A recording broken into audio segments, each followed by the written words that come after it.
আমি আমার একমাত্র বেস্ট ফ্রেন্ডের জন্য। অনেকে জিজ্ঞাসা করে যে পিন্টু এসে আমার বাড়িতে কোথায় থাকবে, সো এই রুমে থাকবে, একদম প্রথম গেস্ট রুমটাই।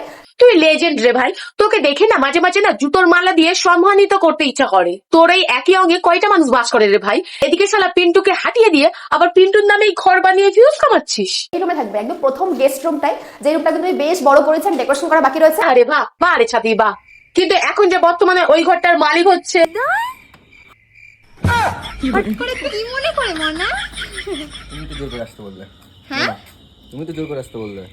শালা মানুষ কতটা নাটক বাজাতে পারে একে দেখে শেখা উচিত।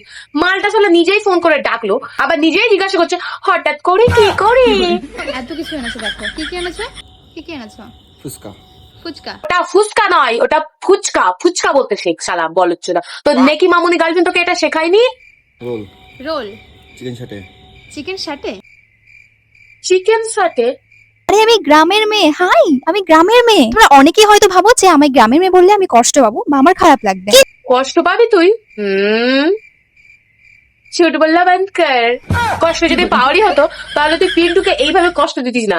মানে আমাদের একটা প্রচলিত কথা আছে যে কেউ যদি কাউকে ভালোবাসে না, তাহলে সে যদিও বা তাকে কষ্ট দেয়, কষ্ট দেওয়ার পর সে নিজেও কষ্ট পায় যে না আমি ওকে কেন কষ্ট দিয়েছি। শালা তোকে দেখে মনে হয় যে তুই কষ্ট পেয়েছিস, তাহলে যেই ওর পোতে লাথি মেরে তাড়িয়ে দিয়েছি অমনি শালা মুভ অন করে নিয়ে। হৃদয়